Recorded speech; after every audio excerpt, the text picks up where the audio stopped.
Oke, Assalamualaikum warahmatullahi wabarakatuh. Jumpa lagi di channel Nasruddin GTK. Baik, kali ini saya akan membahas cara-cara menjawab soal bahasa Indonesia dan contoh mengerjakan soal ya. Tapi sebelum itu jangan lupa subscribe dulu ya, biar kalian tidak ketinggalan video selanjutnya. Baik, yang pertama, ketika kalian mengerjakan soal bahasa Indonesia, itu kan biasanya bacaannya panjang banget, ya enggak? Ya kan? Ya. Nah, maka kita harus punya strategi untuk mengatur supaya hemat waktu. Jadi, kita bisa menghemat waktu dan menggunakan waktu dengan baik. Kalian ingat rumus ini ya. BSBJ ALSJ apa? BSBJ ALSJ. Pinter. Nah, yang pertama BS. Langsung baca soal dulu tanpa lihat bacaan yang panjang banget. Perhatikan kata kunci tiap soal. Jadi ketika ada bacaan panjang, kalian jangan terkecoh ya. Itu dilewati aja, langsung baca soalnya. Setelah itu kita harus tahu kata kunci soalnya apa toh. Ya, pasti setiap soal itu ada kata kuncinya. Nah, kita harus tahu kata kuncinya itu sebelum mengerjakan. Baik, yang kedua yaitu baca jawaban atau disingkat BJ. Setelah kita baca soal, kita harus membaca jawaban ya. Baca jawaban. Oh, jawabannya apa ya? Misalkan jawabannya A. Ketika kita sudah menjawab A, maka kita harus berhenti ya untuk menghemat waktu. BCD diabaikan gitu. Setelah kita baca jawaban, kita harus aktifkan logika. Artinya apa? Kita udah tahu kata kunci soal, kemudian jawaban sudah ada. Kita harus menggunakan logika kita. Diingat-ingat materi yang sesuai dengan kata kunci soal. Jawabannya apa ya? Itu diaktifkan logika kita. Atau kita harus milih jawaban yang sesuai dengan teks bacaan gitu ya. Yang terakhir yaitu silang jawaban. Artinya apa? Kita memilih jawaban yang benar, kemudian silang itu bisa diartikan dibuang ya. Buang jawaban yang salah gitu ya. Oke, selamat mencoba. Mari kita praktekkan. Nah, ini saya ada soal dari buku pendamping bahasa Indonesia ya, latihan PAS. Kita kerjakan bersama-sama. Nah, di sini ada bacaan parangtritis nan indah. Nah, ini ada 3 paragraf ya. Kita langsung baca soal. Gini contohnya. Objek teks deskripsi di atas adalah kata kuncinya apa? Objek. Objek itu bisa dikatakan suatu yang dideskripsikan, suatu yang digambarkan dalam bacaan. Dari judulnya sudah terlihat ya, parangtritis nan indah. Nah, parangtritis itu apa toh? Parangtritis itu sebuah pantai. Nah, baik, kita baca lagi ya. Objek teks deskripsi di atas. Objek ialah sesuatu yang digambarkan ya. Di sini judulnya Parangtritis nan indah. Parangtritis itu pantai. Berarti di sini yang digambarkan pantai Parangtritis. Dah, ketemu ya. Satu jawabannya D. Kemudian ini ada soal nomor 2. Tujuan teks deskripsi Parangtritis nan indah. Nah, satu tadi bisa jawabannya D. Yang kedua, tujuan teks deskripsi. Ketika kita menemukan soal tujuan teks deskripsi, itu pilihlah jawaban yang ada ini ya. Tujuan. Pilih yang ada kata-kata menggambarkan ya. Atau mendeskripsikan. Kita lihat ya. Jawaban A B, C, D, yang ada kata menggambarkan atau mendeskripsikan itu pada pilihan A, ya, pilihan A, benar ya, pilihan A.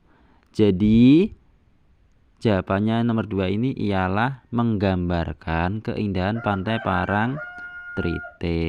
Pinter. Kita lanjut ya. Jadi kata kuncinya tujuan itu pilih jawaban yang ada menggambarkan dan mendeskripsikan. Kita lanjutkan praktek lagi. Nah, ini sudah saya bahas tadi. Nah, ini nomor 3 coba. Ini ada bacaan panjang ya. Langsung soalnya. Kalimat perincian pada teks deskripsi di atas terdapat pada kalimat rincian.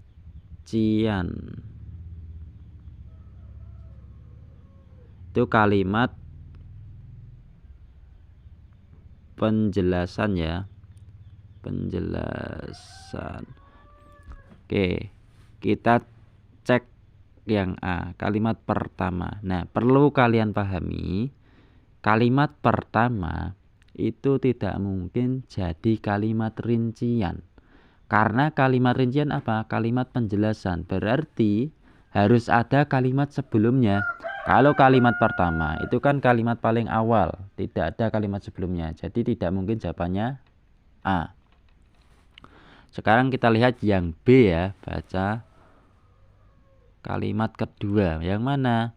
Mereka kompak membersihkan kelasnya bersama-sama. Nah, mereka kompak membersihkan kelasnya bersama-sama. Ini berarti penjelasan dari kalimat keberapa? Pertama. Jadi nomor 3 ini jawabannya kedua ya. Membersihkan kelasnya. Nah, nya di sini ya. Nya ini kembali ke siapa? Ke kelas 7A. Nah, ini kelas 7A ini ya. Betul. Di nomor 3 jawabannya B. Kita jawab B. Sekarang nomor 4. Kalimat kedua paragraf di atas mengandung majas. Nah, kalimat kedua. Yang mana kalimat kedua? Ingat, kalimat itu diawali huruf besar, diakhiri tanda titik kalau dalam penulisan. Di sini saya lihat itu ada 2 titik. Berarti ada berapa kalimat? 2. Pinter. Berarti kalimat kedua yang ini. Semangatnya keras bagaikan baja. Nah, apakah jawabannya yang A, metafora? Metafora apa metafora? Metafora itu membandingkan sesuatu yang satu dengan yang lain. Ini di sini berarti bukan jawabannya metafora, bukan.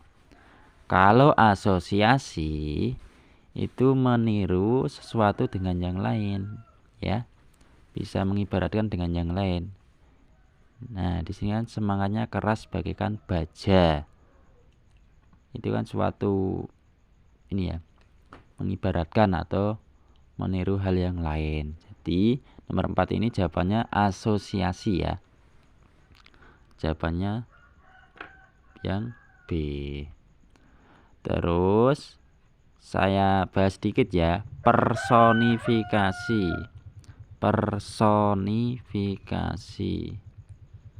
Personifikasi itu berkaitan dengan person, artinya apa? Orang. Person itu orang. Jadi benda atau bukan orang, tapi berkelakuan seperti orang. Misal, daun itu menari dengan cepat. Misal lagi, tanah itu berterbangan di udara. Nah, yang bisa terbang kan hewan atau burung. Masa tanah bisa terbang, ya enggak? Contoh lagi.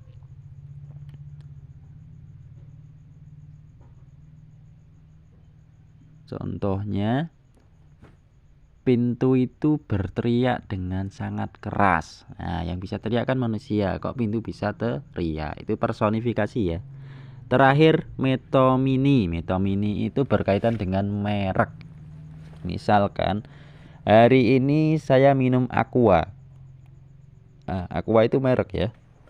Padahal saya minum air. Gitu. Contoh lagi, saya mencuci dengan sabun Rinso. Nah, Rinso itu sebuah merek, itu metomini. Oke, kita lanjutkan ya.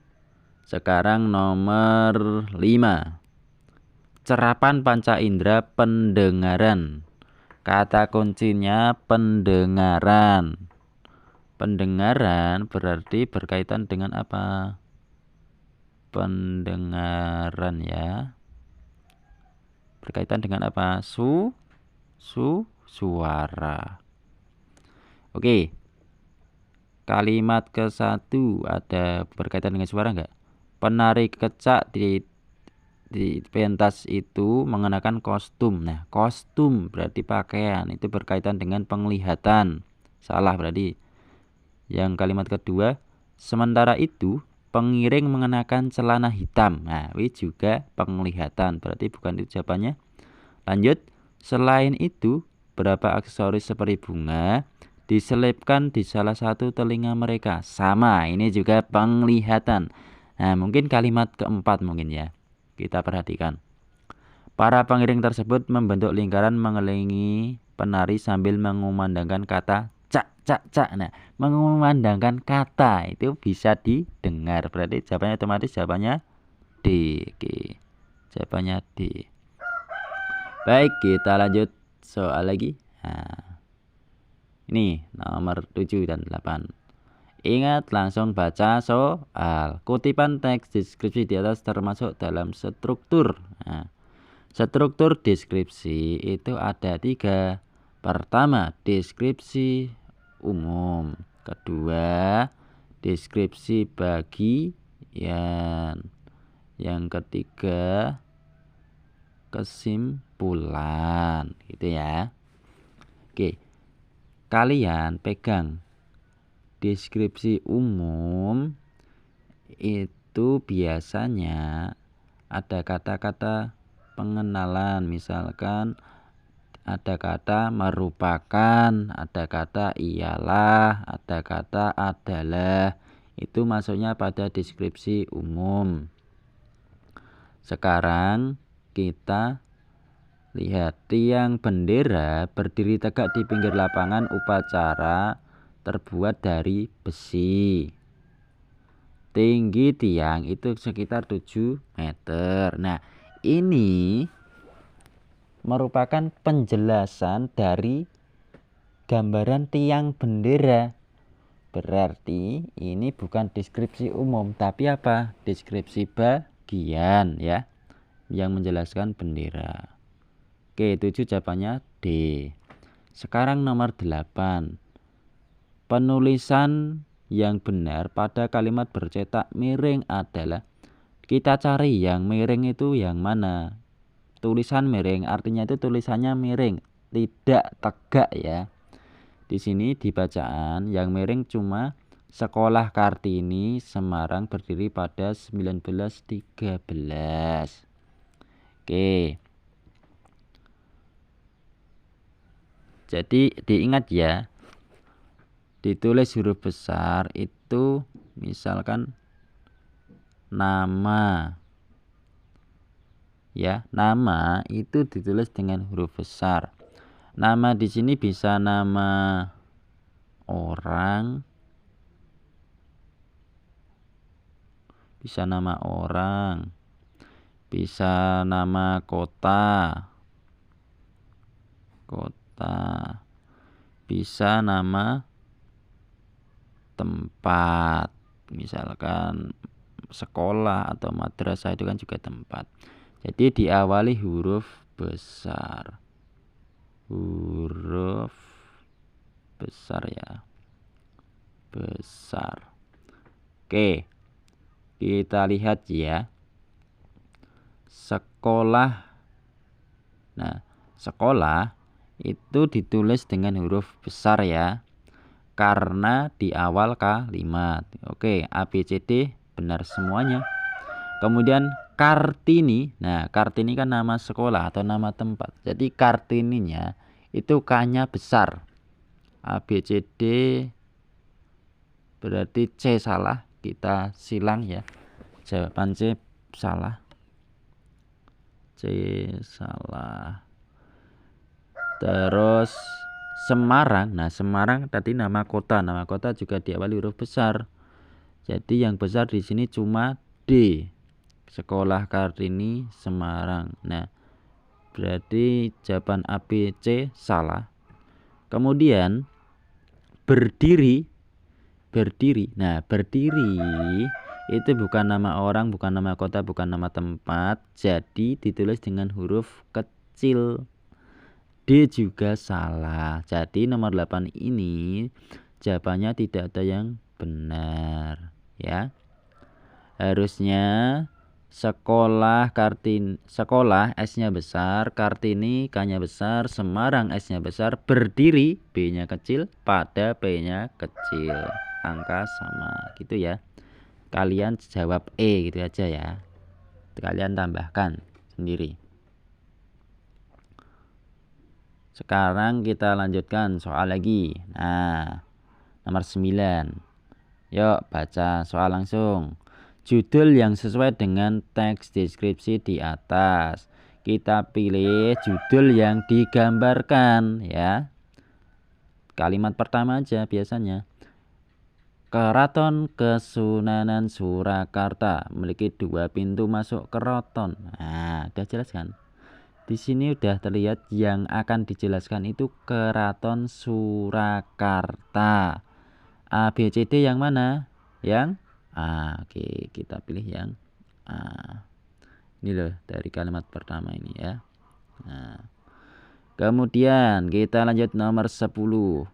Susunan kalimat menjadi deskripsi runtut. Nah, kita cari kalimat pertama dulu kalau gini ya. A, B, C, D paling awal nomor 3 semuanya. Oke, benteng keraton terletak di atas bukit. Oke, sepakat. Kemudian setelah ini nomor 2 atau 1. Oh, tadi yang kalimat pertama, kalimat benteng keraton merupakan objek wisata bersejarah di Bau-Bau. Nah, ini wilayahnya Sulawesi Tenggara nomor 3 ya. Kemudian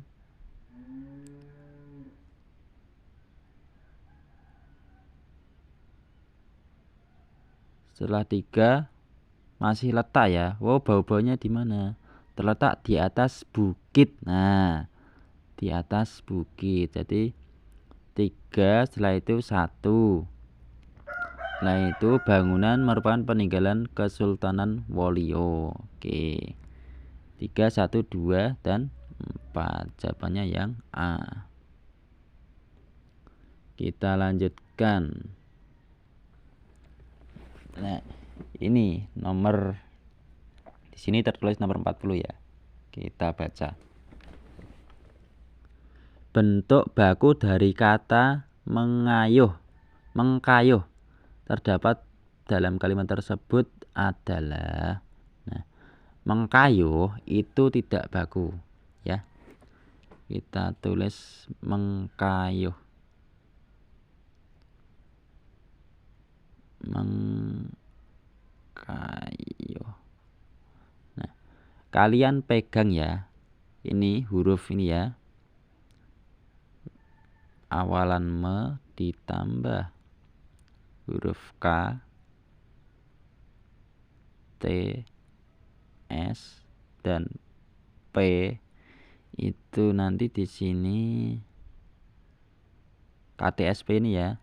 Itu luluh. Luluh itu hilang ya. Luluh itu hilang. Contohnya gini. Me plus sapu. Nah, KTSP sapu, S ya ada ya. itu jadi apa katanya? Jadi menyapu. Nah, jadi menyapu, bukan mensapu, S-nya hilang ya. Begitupun juga K. Nah, di sini mengkayuh ya, mengkayuh. Ini kan ada K. Ini berarti K-nya harus luluh. Jadi apa? Jadi yang benar mengayuh ya, mengayuh. Jawaban yang mengayuh itu pilihan B. Jadi nomor 40 ini jawabannya B. Bukan mengkayuh tapi mengayuh sepeda. Itu ya. Kita lanjut nomor 37 di sini ya. Baik. Tujuan penulisan dalam paragraf tersebut adalah apa tujuannya? Kita lihat yang A. Menghimbau agar masyarakat melestarikan objek wisata. Apa ada di jawaban? Objek wisata Bantul membuat pengunjungnya kagum. Demikian pula dengan wisata alam buatan di Kabupaten Bantul memiliki daya tarik bagi wisatawan pemandangan alam. Ini kita checklist dulu. Yang B, menginformasikan banyaknya objek wisata dikunjungi wisatawan mancanegara. Enggak ya, kalau B enggak ini. Karena tidak disebutkan wisata-wisata di Bantul. Yang C, memberitahu bahwa di Kabupaten Bantul banyak objek wisata yang menarik. Nah, apa saja di situ? Ya. Ini enggak juga ya. Terus yang D, memastikan bahwa wisatawan yang ada di Bantul sangat banyak. Nah, apa di situ sangat banyak wisatawannya? Coba kalian pilih jawaban yang mana? Saya kasih waktu setengah menit ya. Coba.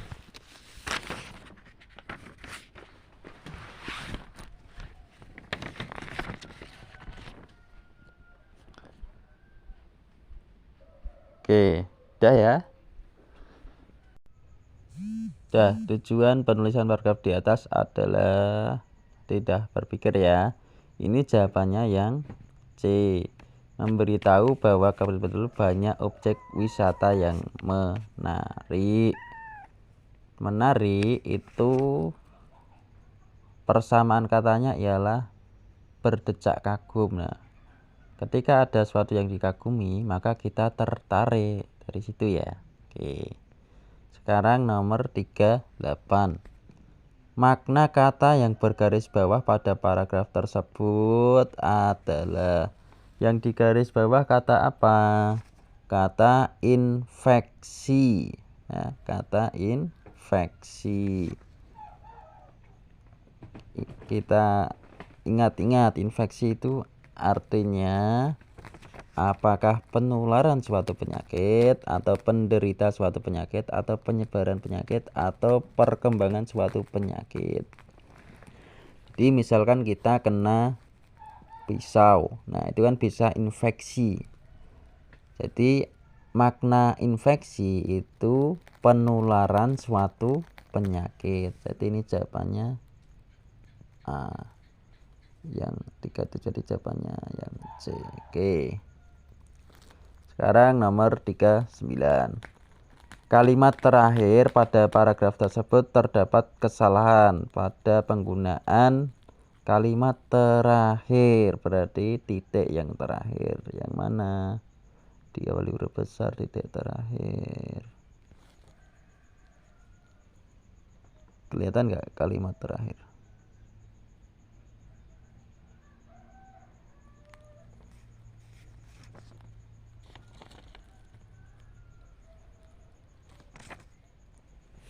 Nah, ini kan sulit dipahami ya.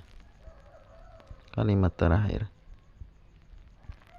Nah, di sini tulisannya dekat-dekat ya, kurang bisa dipahami. Jadi ketika bahasanya itu muter-muter ataupun tidak efektif, itu berarti kalimatnya tidak padu ya, tidak padu. Jadi nomor 39 ini jawabannya yang B, tidak padu. Oke.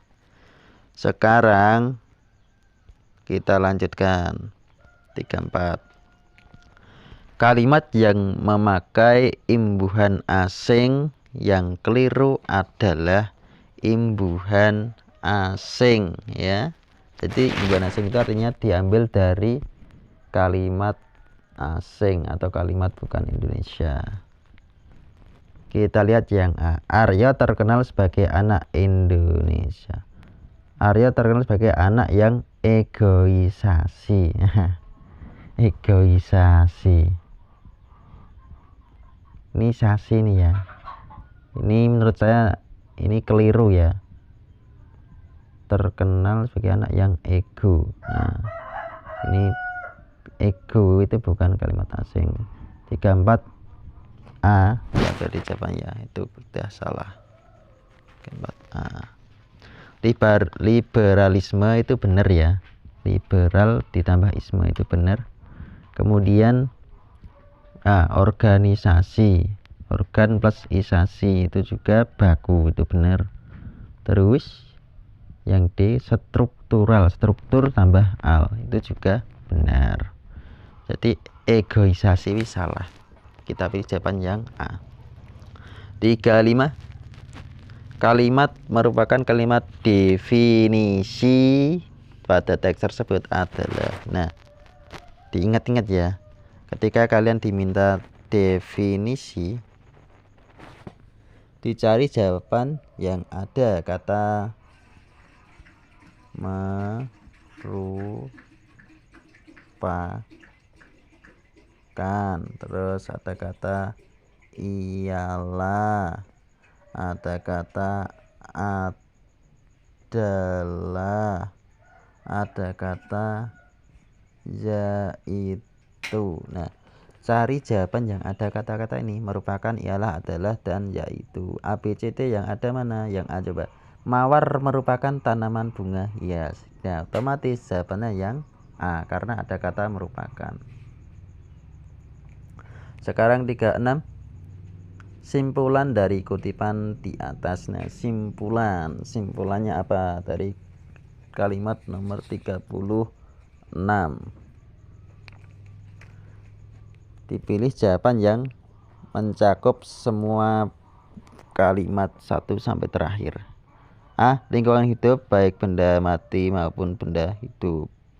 Ini gimana maksudnya? 36A itu bukan kesimpulan. Jadi A nggak mungkin. Yang B. Benda hidup perlu makan sedangkan benda mati tidak. Ini juga tidak mencakup semuanya. Ini juga salah. Yang C. Lingkungan hidup adalah segala sesuatu yang ada di sekitar kita dan berhubungan timbal balik lingkungan hidup, mencakup benda mati dan benda hidup. Nah, ini yang C sudah merangkum semuanya. Jadi kita pilih yang C. Oke, nek C ketemu D nggak usah dibaca itu ya. Oke, terakhir ya. Ini slide terakhir. Nomor 31. Gagasan pokok kutipan teks LHO tersebut adalah. Nah, gagasan pokok dari kalimat 31 apa? Silahkan.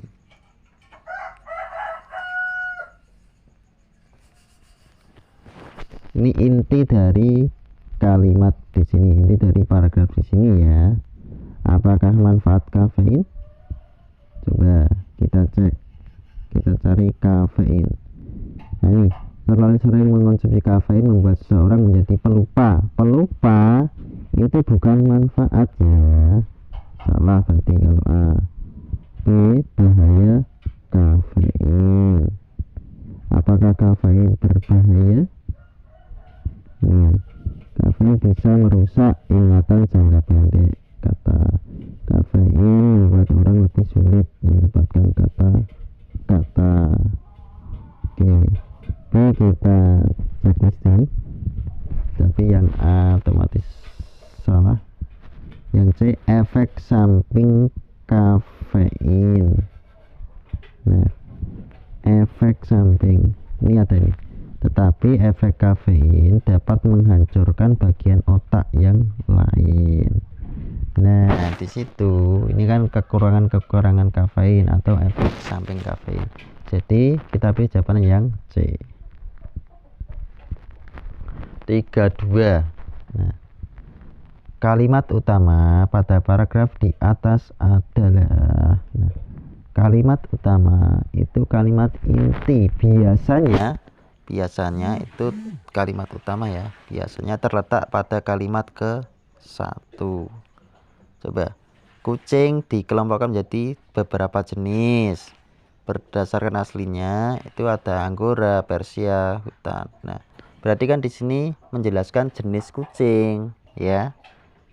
Kucing itu ada beberapa jenis, berarti dari kalimat pertama kita pilih jawaban yang D. Kalimat utama itu biasanya di kalimat pertama, ngono ya. Oke. Terakhir nomor 33. Ini ada makna istilah kata. Nah, istilah kata ya. Istilah geografi itu artinya apa? Geografi. Ya. Berarti kata-kata yang berhubungan dengan geografi. Ya.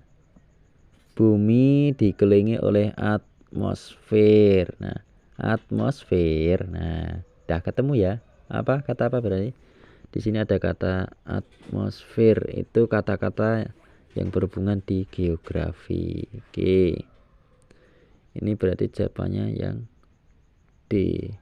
Kalau oksigen itu oksigen, nitrogen itu juga bukan geografi ya. Oke, jawabannya D.